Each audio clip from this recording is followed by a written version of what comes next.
আসসালামু আলাইকুম বন্ধুরা, আজ আমি খুবই সহজে ময়দা ছাড়া ঘরে থাকা আটা দিয়ে মেলার মতো মুচমুচে খাস্তা মোরালি তৈরি করে দেখাবো। আর মোরালিগুলো দেখুন কতটা খাস্তা হয়েছে আর মুচমুচে। তো আশা করছি রেসিপিটা আপনাদের সকলের ভালো লাগবে। ভালো লাগলে অবশ্যই লাইক কমেন্ট শেয়ার করতে ভুলবেন না, আর চ্যানেলটিকে সাবস্ক্রাইব করে রাখার অনুরোধ রইল। তো চলুন শুরু করা যাক। তো দেখুন, এখানে আমি একটি মিক্সিং বোল নিয়েছি। এর মধ্যে প্রথমে নিয়ে নিচ্ছি 1 কাপ আটা। তো ময়দাটা কিন্তু সবার ঘরে সব সময় থাকে না, সেই জন্য আজকে আমি আটা দিয়েই তৈরি করে দেখিয়ে দিচ্ছি। এর মধ্যে দিয়ে দিচ্ছি স্বাদ মতো লবণ, আর দিয়ে দিচ্ছি চা চামচের 1 চামচ চিনি। এখন আমি এই শুকনো উপকরণগুলো হাত দিয়ে খুব ভালো করে মিশিয়ে নিচ্ছি। মেশানো হয়ে গেলে এর মধ্যে আমি দিয়ে দেব 2 টেবিল চামচ সাদা তেল। এবার এই তেলটার সঙ্গে খুব ভালো করে আমি আটাটা হাত দিয়ে মেখে নেব। এইভাবে কচলে কচলে মেখে নিতে হবে। তো এইভাবে যতটা ভালো করে ময়ান দেওয়া হবে ততটাই কিন্তু এই মোরালিগুলো খাস্তা হবে। দেখুন খুব সুন্দর করে আমি ময়ান দিয়ে নিয়েছি। এভাবে মুঠো করলে দলা পেকে যাচ্ছে, আবার একটি আঙ্গুল দিয়ে ঠাসা দিলে ভেঙে যাচ্ছে। এখন আমি অল্প অল্প জল দিয়ে একটি শক্ত করে ডো মেখে নেব। জলটা একসঙ্গে দেওয়া যাবে না, অল্প অল্প করেই কিন্তু দিতে হবে। তা আমরা নর্মালি যেভাবে রুটি বানানোর জন্য ডো মেখে থাকি তার চাইতে একটু শক্ত করে ডোটাকে মেখে নিতে হবে। দেখুন বন্ধুরা, আমি খুব সুন্দর করে ডোটাকে মেখে নিয়েছি। এখন আমি ডোটাকে রেস্টে রেখে দেব 10 থেকে 15 মিনিটের জন্য। এতে করেই ডোটা খুব সুন্দরভাবে সেট হয়ে যাবে। দেখুন বন্ধুরা, 15 মিনিট পর আমি ফিরে আসলাম। এখন আমি ডোটাকে আরও একটু মেখে নেব। এবার ডোটাকে আমি একটি পিঁড়েতে নিয়ে নেব। এবার এই ডোটাকে আমি একটি বড় করে মোটা করে রুটি বেলে নেব। তো এখানে রুটিটা বেলতে কিন্তু কোনো রকম ময়দা বা আটার প্রয়োজন পড়বে না। আশা করি দেখতে পাচ্ছেন আমি কিভাবে রুটিটাকে বেলে নিচ্ছি। দেখুন বন্ধুরা, রুটিটাকে আমি বড় করে বেলে নিয়েছি। আর কতটা আমি মোটা রেখে বেলে নিয়েছি দেখুন। এই দেখুন, এতটা কিন্তু পুরুত্ব রেখে বেলে নিতে হবে।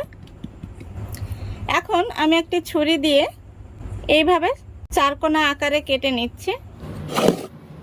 এভাবে কেটে নিলে মোরালিগুলো শেপ দিতে খুব সুন্দর হয়। তো এবার আমি এইভাবে লম্বা লম্বা করে কেটে নিচ্ছি। এবার আমি দেখুন এইভাবে মাঝখান থেকে আবারও কেটে নিচ্ছি। কত সুন্দর শেপ হয়েছে দেখুন। এখন আমি এইভাবে একটি থালার মধ্যে তুলে নিচ্ছি।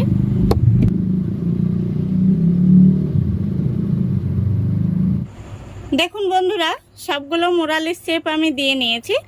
এখন এগুলোকে আমি খুব ভালো করে ভেজে নেব। দেখুন মোরালিগুলো ভাজার জন্য আমি গ্যাসটা অন করে আগে থেকে তেল গরম হতে বসিয়ে দিয়েছি।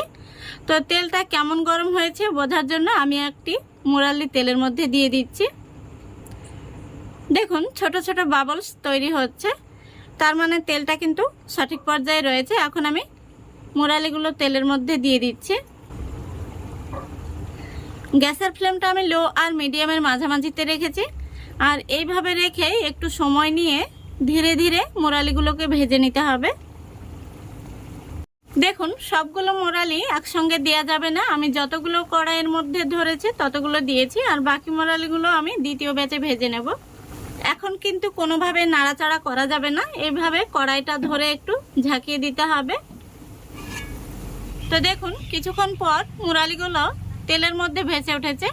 এখন এইভাবে আমি একটি কাঠি দিয়ে মোরালিগুলোকে উল্টে দিচ্ছি।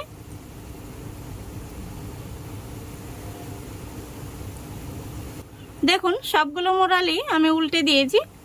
তো এইভাবে একটু সময় নিয়ে ধীরে ধীরে উল্টে পাল্টে মোরালিগুলোকে ভেজে নিতে হবে। কোনোভাবেই গ্যাসটা কিন্তু বাড়িয়ে দেওয়া যাবে না, নইলে উপর থেকে কালার চলে আসবে কিন্তু ভেতর থেকে খাস্তা হবে না, মুচমুচে হবে না। দেখুন বন্ধুরা, মোরালিগুলো ভাজা হয়ে গেছে। এখন আমি তেল থেকে তুলে নেব। দেখুন কত সুন্দর কালার এসছে।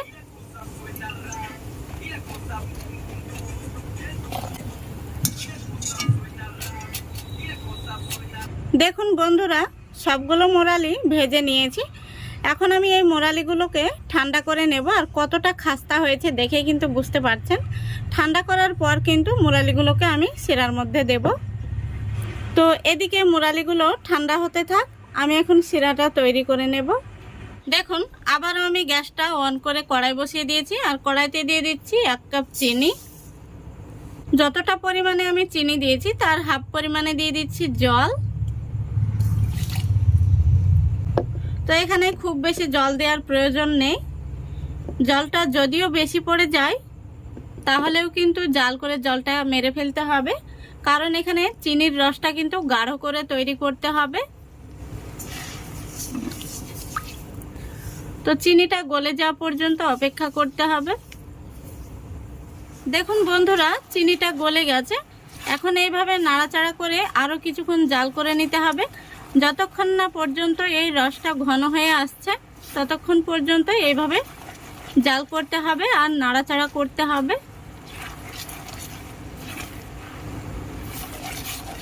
দেখুন বন্ধুরা, চিনির রসটা কিন্তু অনেকটাই ঘন হয়ে গেছে। এখন আমি যে মোরালিগুলো ঠান্ডা করে নিয়েছি সেগুলো এখন এই রসের মধ্যে দিয়ে দেব। তো মোরালিগুলো কতটা দেখুন খাস্তা হয়েছে, আপনারা আওয়াজ শুনে কিন্তু বুঝতে পারছেন। এখন আমি খুব সুন্দর করে নাড়াচাড়া করে রসটাকে মোরালির মধ্যে মাখিয়ে নিতে হবে। গ্যাসের ফ্লেমটা আমি এই অবস্থায় লো ফ্লেমে রেখেছি।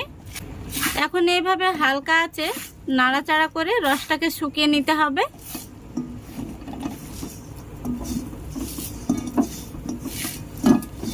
আশা করে দেখতে পাচ্ছেন, দেখুন আমাদের মোরালি কিন্তু একদম রেডি হয়ে গেছে। চিনির রসটা কিন্তু খুব সুন্দরভাবে শুকিয়ে গেছে আর মোরালির গায়ে কিন্তু খুব সুন্দরভাবে লেগে গেছে, দেখতেই পাচ্ছেন। এখন আমি গ্যাসটা অফ করে দিচ্ছি। দেখুন গ্যাসটা অফ করে দিয়েছি। মোরালিগুলো দেখতে কত সুন্দর হয়েছে। তো বন্ধুরা দেখলেন তো কত সহজেই বাড়িতে আটা দিয়ে কিন্তু এইভাবে আপনারা মোরালি তৈরি করে নিতে পারবেন। এখন আমি এই মোরালিগুলোকে একটি থালার মধ্যে সার্ভ করে নেব। দেখুন বন্ধুরা, আপনারা কিন্তু আওয়াজ শুনেই বুঝতে পারছেন কতটা মুচমুচে খাস্তা তৈরি হয়েছে।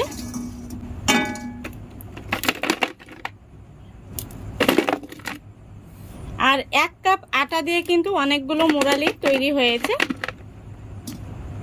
দেখুন কত সুন্দর হয়েছে। আপনারা আমার মতো করে একবার হলেও বাড়িতে বানিয়ে দেখবেন। একবার বানালে কিন্তু বারবার বানাতে ইচ্ছে হবে, এতটাই সুন্দর হয়েছে। একটি মোরালি আমি আপনাদের ভেঙেও দেখিয়ে দিচ্ছি ভেতর থেকে কেমন হয়েছে। দেখুন কতটা খাস্তা তৈরি হয়েছে। আশা করি দেখে আপনারা বুঝতে পারছেন ভেতর থেকে কিন্তু খাস্তা আর মুচমুচে তৈরি হয়েছে। তো আশা করছি আজকের এই রেসিপিটা আপনাদের ভালো লেগেছে। ভালো লাগলে অবশ্যই লাইক কমেন্ট শেয়ার করে দেবেন এবং চ্যানেলটিকে সাবস্ক্রাইব করে অল নোটিফিকেশানটি অন করে সঙ্গে থাকবেন। আজকের মতো এখানেই বিদায় নিচ্ছি। সবাই ভালো থাকবেন, সুস্থ থাকবেন। খোদা হাফেজ।